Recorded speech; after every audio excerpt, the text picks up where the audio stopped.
The Last Word with Lawrence O'Donnell starts right now. Hey, Lawrence. Hey, Jen. So Donald Trump went out to a restaurant in Washington, D.C. tonight, as if that's a big deal for presidents. President Obama used to do it with some regularity, and it was completely normal part of the schedule when you were working there, wasn't it? Mm-hmm. Yeah. Also, he went to a fancy-ish restaurant, not a crime, but went to one that was very close to the White House. So it wasn't like he was venturing out into the city of D.C., to be clear. Right. It was like you could throw a rock from the White House to where he went.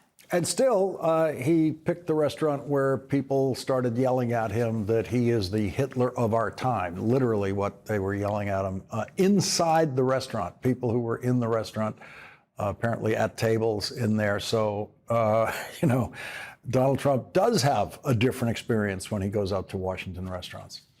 Yeah, well, he'd be hard. I mean, there's a lot of Washington restaurants where that might be what people say. So I don't know. It's not exactly a city that's embraced his presence here. So that may be a challenge for him in his dining out in the city. Well, we're going to cover a little bit more of what he had to say going into that restaurant tonight. All right. Look forward to it. Thanks, Jen. Thank you. Bye, Lawrence. Well, it took him more than 24 hours.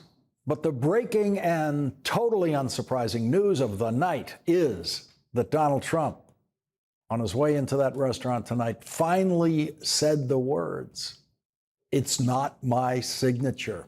And in the same sentence, Donald Trump threw in a lie. Quote, "It's not the way I speak, and anybody that's covered me for a long time knows that's not my language." It's not my signature, and it's not the way I speak. And anybody that's covered me for a long time knows that's not my language. Donald Trump didn't say which words in the Epstein birthday book letter with his signature are not his language. The night the Wall Street Journal first published the letter on July 17th, I was among those who at first thought enigma was an unlikely word for Donald Trump to use. But then we immediately, in about a 4-second Google search, found video of Donald Trump correctly using the word enigma at one of his rallies in his first campaign for president. Carson's an enigma to me. I didn't say it.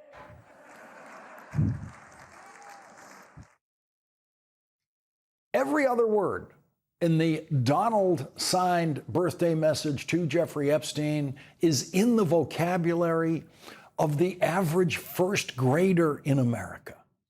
Donald tells Jeffrey in that message, "We have certain things in common, Jeffrey." And Donald says, "Happy birthday, and may every day be another wonderful secret." What do you mean that's not my language? That's everyone's language.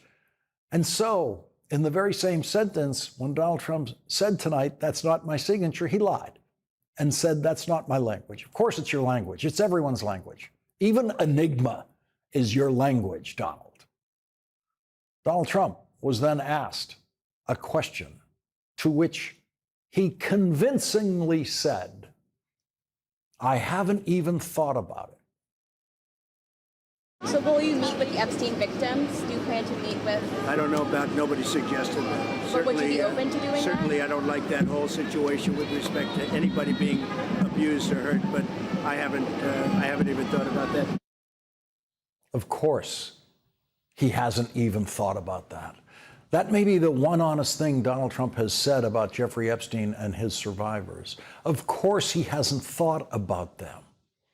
Andrew Weissman made the wise point last night on this program that Donald Trump has done everything he can possibly do to dehumanize people. He did it in his first campaign speech of his career as a presidential candidate, dehumanizing people crossing the southern border, desperate to find a better life in this country, calling them rapists and criminals.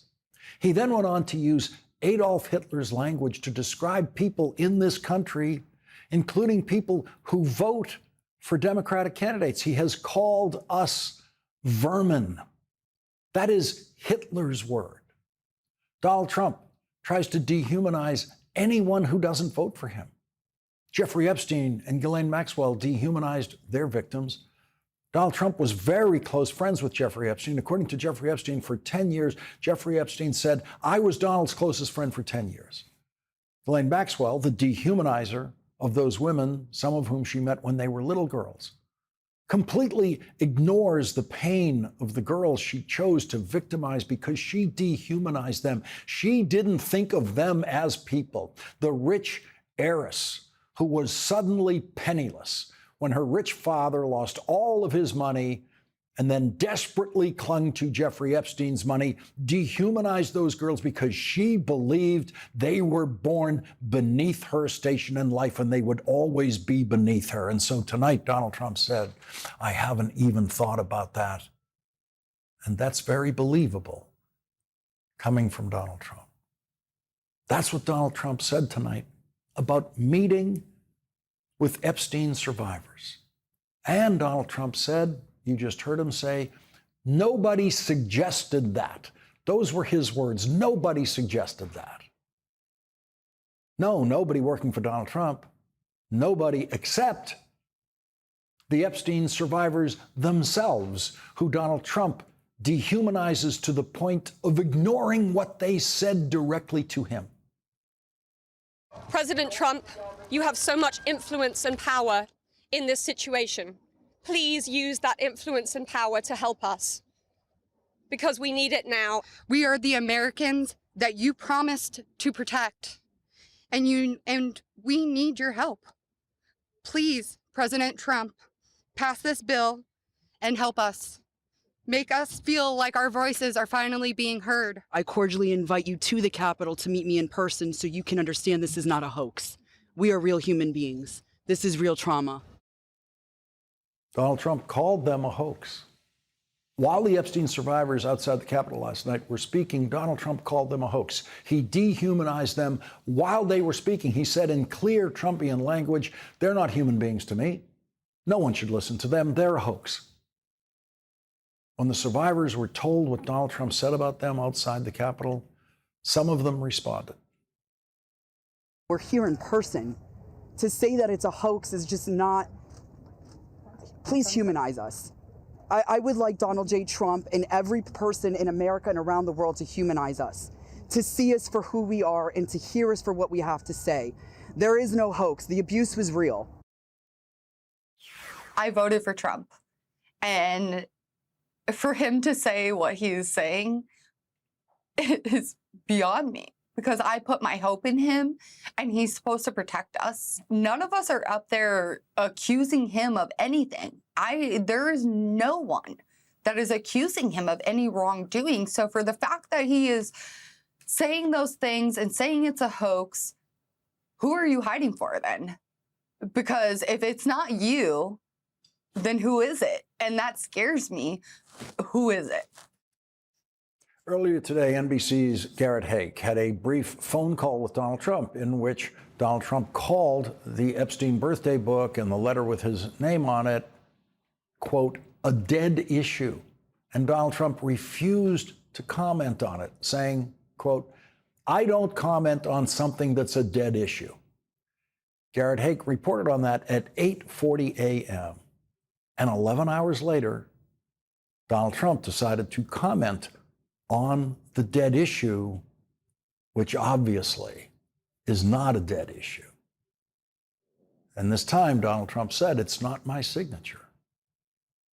Well, it looks like his signature. It looks exactly like his signature that I showed you last night on a note that Donald Trump sent to me in January of 2016. And it looks like the one name, Donald signature, that appears on other letters he sent to other people that have been made public. So we all have a perfect right to guess or conclude that that is Donald Trump's signature on that letter. You're allowed to believe your eyes when you look at those signatures. It was the estate of Jeffrey Epstein that handed over the Epstein birthday book in response to a congressional subpoena, and the estate plans to produce additional documents soon. Daniel Weiner, an attorney for the Epstein estate, told NBC News, quote, as agreed with the House Oversight Committee, the estate is making a rolling production of documents responsive to the committee's subpoena. We hope to be producing additional documents soon. And so it's not a dead issue. More is coming, much more. And Donald Trump will pretend at some point, again, that it's a dead issue. But then, because in the tiny contours of his brain, his insistence that it's a dead issue lives right beside his desperate need to comment on everything. And so he will be unable to refrain from commenting on the additional documents as they come out. Republican Congressman Thomas Massie, who is leading an effort in the House of Representatives with Democratic Congressman Ro Khanna to force the release of the Epstein files from the Justice Department, said this today. I'm not a forensic expert, but it looks like his signature. The White House has denied that. They've said that it's not his. The whole thing is a hoax. I mean, are they hurting their own case here? It's a hoax, 10, 20 years in the making, if the letter is a hoax, it seems like.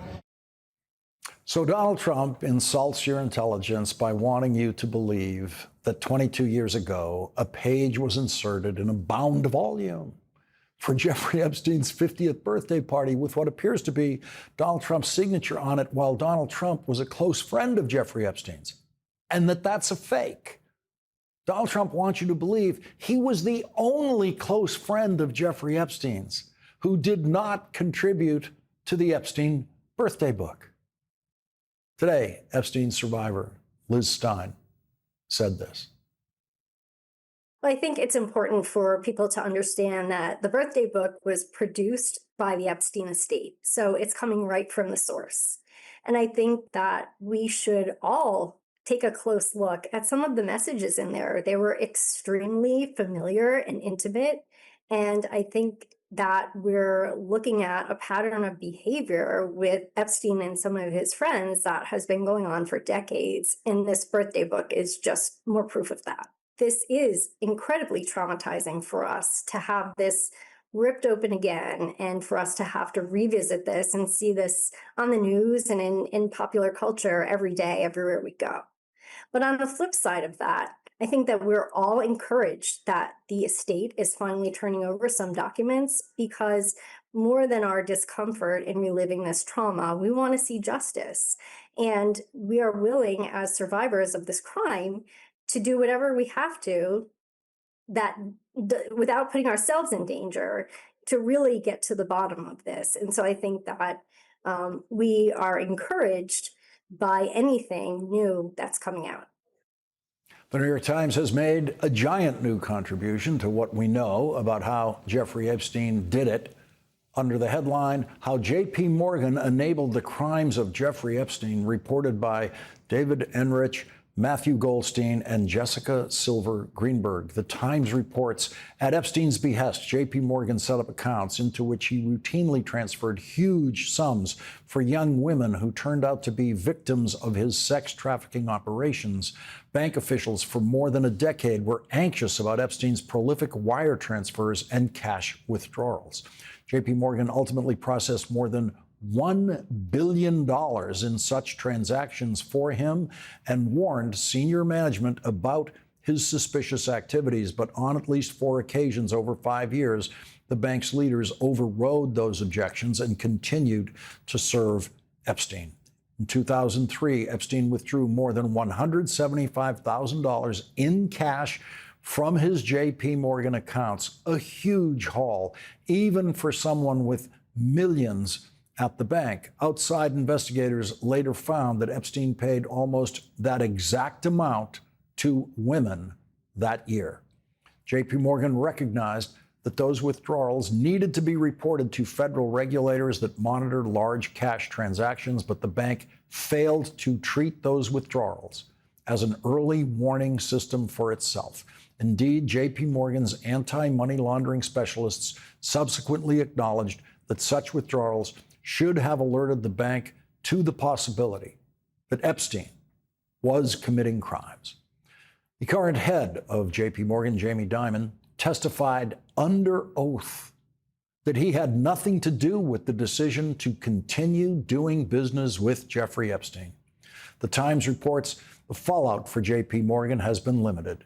In 2023, it paid $290 million to settle a lawsuit brought by roughly 200 of Epstein's victims and an additional $75 million to resolve related litigation brought by the U.S. Virgin Islands, where many of Epstein's crimes took place.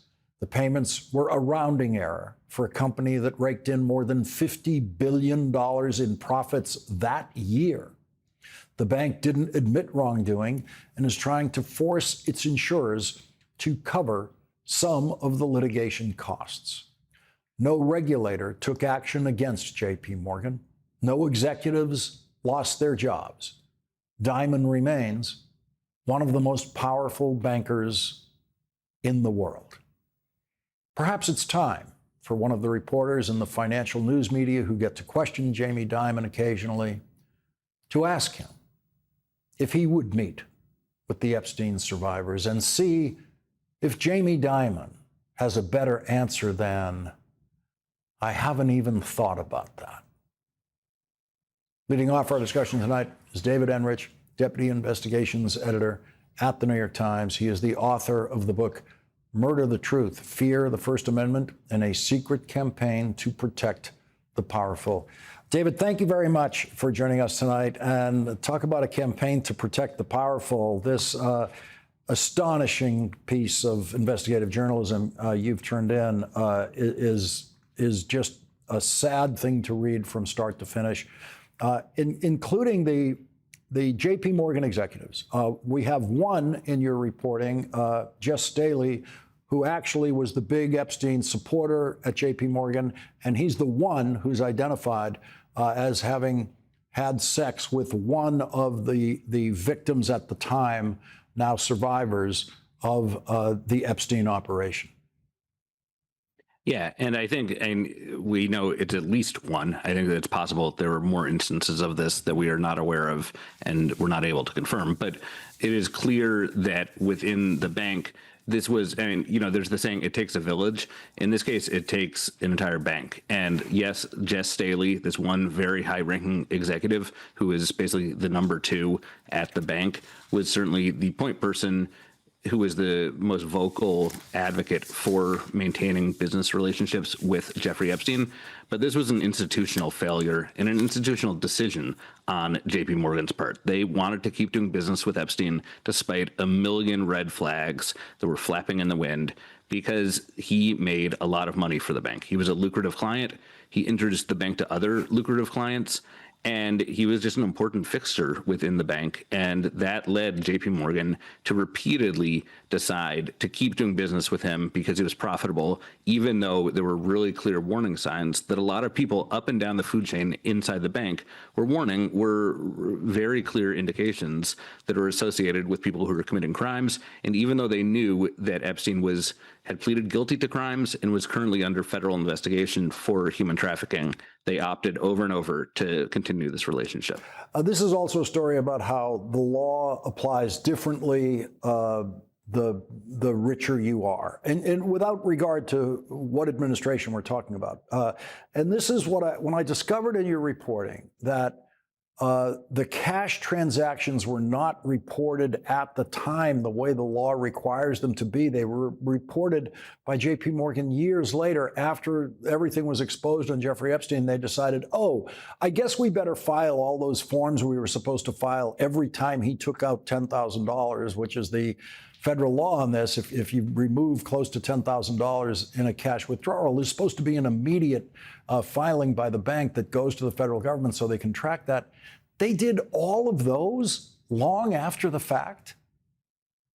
Yeah, and they made a very belated attempted a cleanup anyway, after Epstein had been arrested and died in prison. They tried to cover their behinds from a legal perspective. And as we note in the piece, that may have provided JP Morgan with some legal protection. It did absolutely nothing to identify his crimes as they were being committed and to potentially stop those crimes. And that's, to me, the great kind of tragedy of this story, which is that there were a great many people at this bank, which was the country's largest and one of the most prestigious in the world, where if they had raised a stink about this, if they had reported stuff in a timely fashion to the federal government, there's a chance that some of these crimes would have been stopped before they had occurred. And I think that there are still a lot of unanswered questions about all of the various financial institutions and wealthy individuals who contributed to Jeffrey Epstein's crime spree.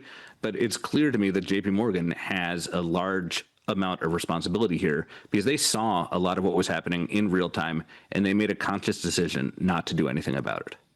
David Enrich, thank you very much for your reporting. Thank you for joining us tonight. I'm going to take up some of your points with Senator Sheldon Whitehouse in the next segment. Thank you. Thank you. Senator Sheldon Whitehouse will join us next.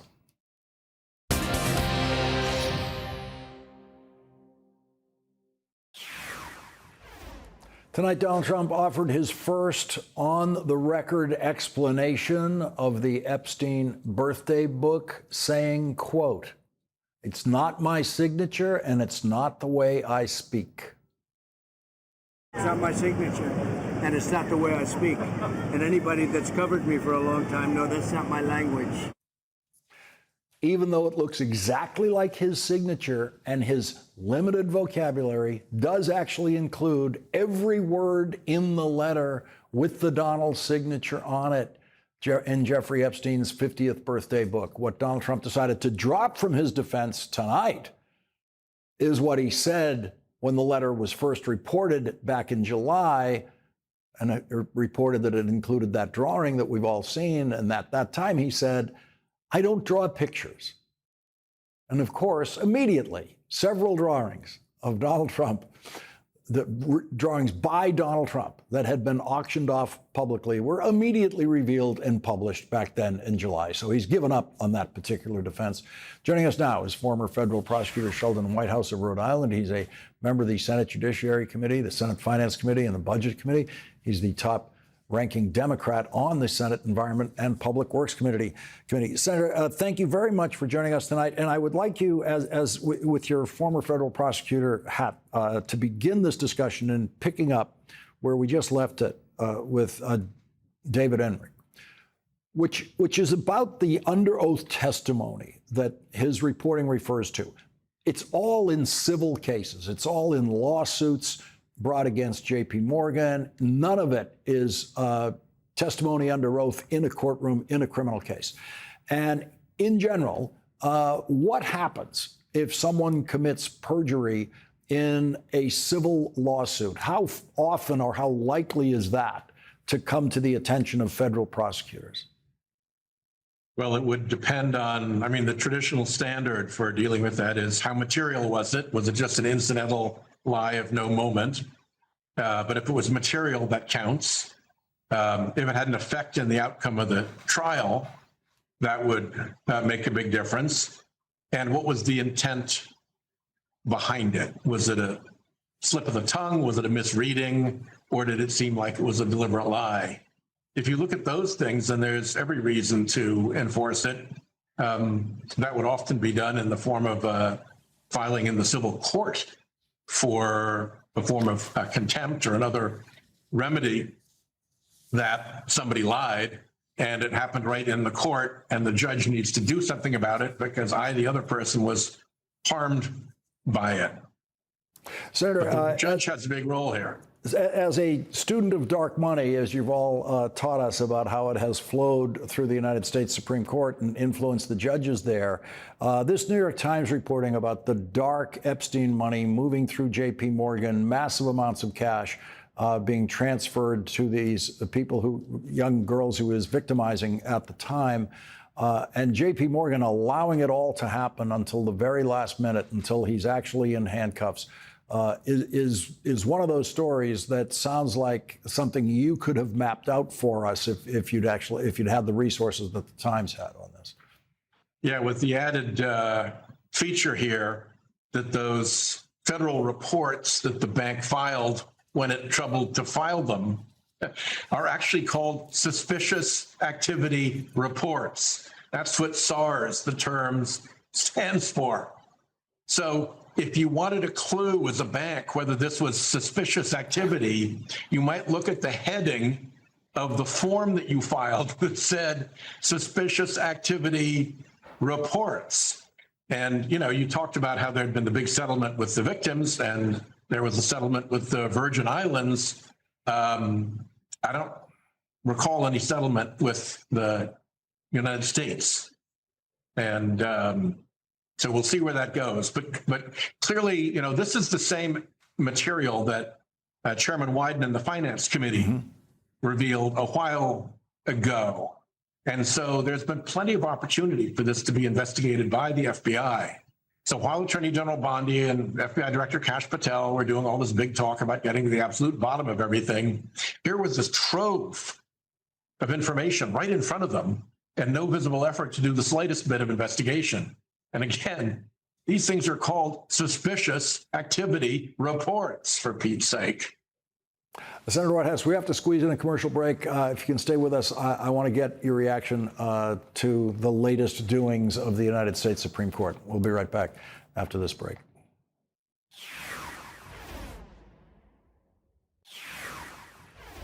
No matter how uninspiring presidential candidates might be, the reason for voting for president is always there. It is the United States Supreme Court. If you didn't bother to vote in 1988 because Michael Dukakis wasn't eloquent enough, you helped deliver George H.W. Bush to the White House, which means you helped put Clarence Thomas on the Supreme Court. If you didn't vote for Al Gore in 2000 because he was too boring, you helped give the presidency to George W. Bush, who put Samuel Alito on the Supreme Court, who then became the first justice in our lifetimes to take a constitutional right away in his ruling overturning Roe versus Wade, suddenly making abortion illegal in much of the country. When Democratic presidential candidates lose, pundits always blame the candidates for failing to reach voters who presumably would have voted for them if the candidates had just found some magic words that the pundit suddenly knows only after the election. Today, Supreme Court Justice Sonia Sotomayor put the responsibility for election outcomes exactly where it belongs, on the voters. Read the decisions, and not just my dissents, but the other side too. Become informed citizens and not just reactive, because people will say things that are simply not there or say things and misconstrue them. Read them yourself. Educate yourself as Americans. The price we pay is whatever is happening today. As I indicated, it's going to affect a lot of people, but it affects your future. And it affects the conduct of leaders in the future. Because what we permit today is not going to be duplicated exactly tomorrow. It's going to be something different. It'll be a different group of people. It'll be a different situation. But once we've approved it, it sets a precedent that can be, in your judgment, because in the end, you're the people affected, right? Really bad. And that's what's at risk, is in each time we change precedent, we are changing the contours of a right that people thought they had. And once you take that away, think of how much more is at risk later, not just in this situation. Justice Sonia Sotomayor's latest dissent is in a Supreme Court decision that allows Donald Trump's masked bands of federal agents from a variety of federal agencies to grab people off the street because they look like, according to the agents, they might be undocumented immigrants. There was a time in this country when the overwhelming majority of recent immigrants looked like me, having made it across the ocean, fleeing famine and desperate poverty in Ireland. There are still recent immigrants in this country from Ireland, some of them undocumented, working in various places around the country, but ICE agents are not pulling them out of their cars and throwing them to the ground and handcuffing them and dragging them away. But they are doing that to people in Los Angeles and other parts of this country who are native-born American citizens, some of whom have Spanish names. In a city that has a Spanish name, Los Angeles, a city that is in a place that used to be Mexico. And after those American citizens who've been snatched by those masked agents are finally able to prove that they are native-born citizens, Donald Trump's masked agents will let them go. And that has been unconstitutional since the Bill of Rights was passed by Congress as the first 10 amendments to the Constitution in 1791. Justice Sotomayor's dissent to that Supreme Court decision, supported by all 6 Republican members of the court, says, the Fourth Amendment protects every individual's constitutional right to be, quote, free from arbitrary interference by law officers, end quote. After today, that may no longer be true for those who happen to look a certain way, speak a certain way, and appear to work a certain type of legitimate job that pays very little. Instead of allowing the district court to consider these troubling allegations in the normal course, a majority of this court decides to take the once extraordinary step of staying the district court's order. That decision is yet another grave misuse of our emergency docket. We should not have to live in a country where the government can seize anyone who looks Latino, speaks Spanish, and appears to work a low-wage job. Rather than stand idly by while our constitutional freedoms are lost, I dissent. Senator Sheldon Whitehouse is back with us. Senator, your reaction to Justice Sotomayor's dissent? Well, this is one of a series of decisions on, they called it the emergency docket in the case, but it's commonly referred to as the shadow docket. And these are some very weird decisions that are done before there's proper briefing and argument, that are often done anonymously by the court. And they're provoking these very hot, pointed dissents from Sotomayor, Jackson, and Kagan. One of the conventions at the Supreme Court is that you say, I respectfully dissent. Sotomayor left out the respectfully in that sentence. That is a signal to her colleagues.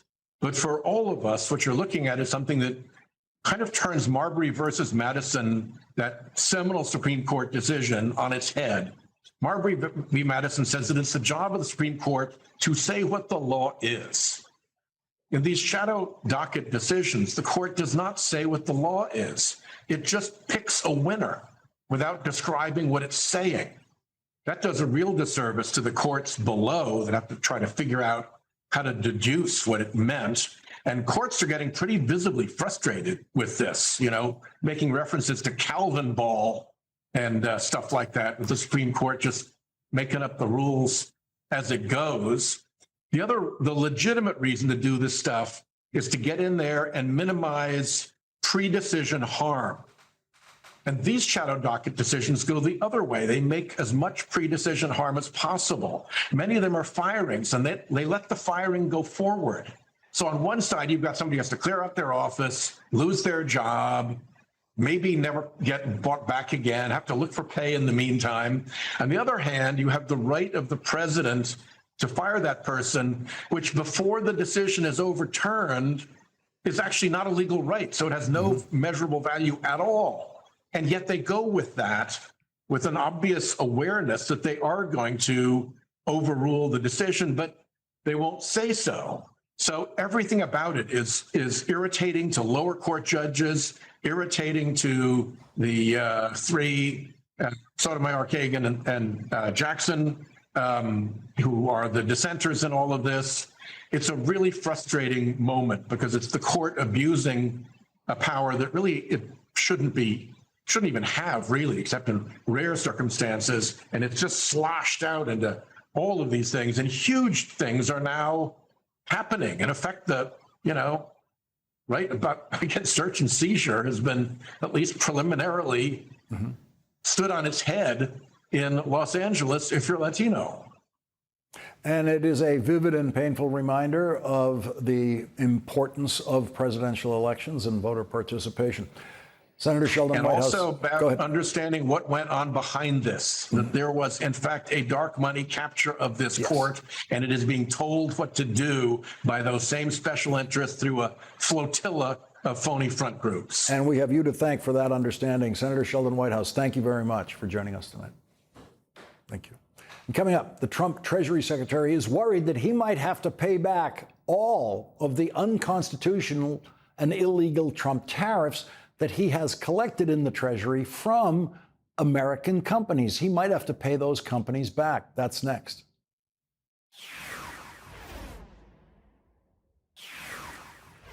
The United States Treasury might have to refund as much as $1 trillion in illegally collected Trump tariffs to American companies if the United States Supreme Court agrees with the two other federal courts that have ruled that the Trump tariffs are unconstitutional and illegal. Today, the Supreme Court agreed to hear arguments in Donald Trump's appeal of the lower court rulings against him on tariffs. On Sunday, the Treasury Secretary said the Treasury would comply with the final ruling by the Supreme Court in the case. So we would have to give a refund on about half the tariffs, which would be terrible for the Treasury. And you're prepared to give those refunds? Well, I mean, there's no be prepared. If the court says it, we'd have to do it. So there's the Trump Treasury Secretary predicting that Donald Trump would obey a Supreme Court ruling against his tariffs, a statement that actually, of course, has no predictive value whatsoever as to what Donald Trump might actually do if the Supreme Court orders him to pay back those tariffs. He might not. The federal judiciary has one court that is dedicated to nothing but cases involving international trade. The judges on the Court of International Trade are this country's judicial experts on the subject, and they unanimously found the Trump tariffs to be unconstitutional and illegal. They were supported after the fact by an appeals court that heard Donald Trump's appeal, and in their opinion said this: both the Trump trafficking tariffs and the reciprocal tariffs are unbounded in scope, amount, and duration.